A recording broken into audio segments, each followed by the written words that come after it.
I heard a story about a soldier who had been set on fire and burned to death because he was queer.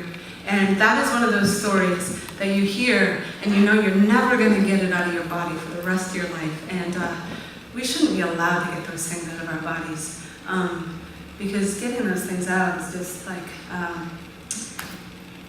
that's how things change, is being willing to carry some things. But when I heard that story, I started reading similar stories about people in the LGBTQ community who had been tortured or killed that way by being set on fire and burned.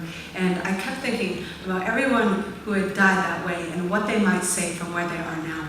And I wrote this poem.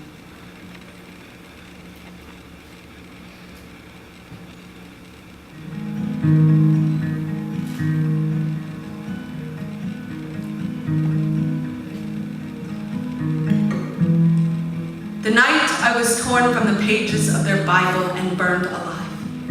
My ashes came down like snow, and a girl who had never seen my face saw me falling from the sky and laid down on her back to make an angel in the powder of my bones. From heaven I watched her, though my eyes were still flame and my ribs were still blue. They didn't win, I whispered, as her arms built my wings. They didn't win, look at that moon. It is a pebble in my hand. Tonight I could skip it across that fog-drugged sea to their lashes, accordion in the light, and all they know of hate is that it couldn't beat the love out of me.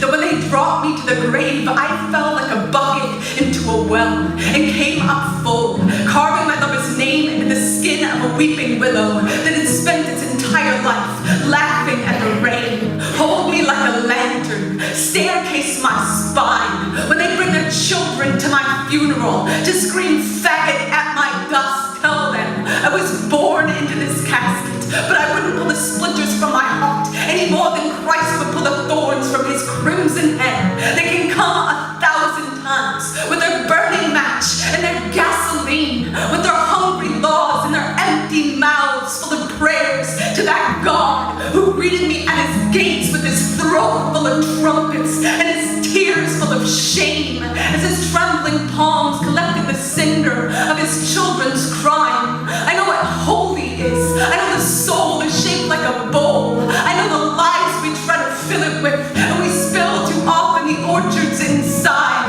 But my lover's shoes were tied with guitar strings, and when I walked beside, there was a silo in my chest. There was a field full of sun. There was a river full of gold that we left to pick our sweethearts from the trees that kept uprooting tombstones so the names of the dead would crumble into poems. Write me down like this. Say my ashes never made the news. Say the jury was full of shotguns, and say the snow that fell on the tip of your tongue refused.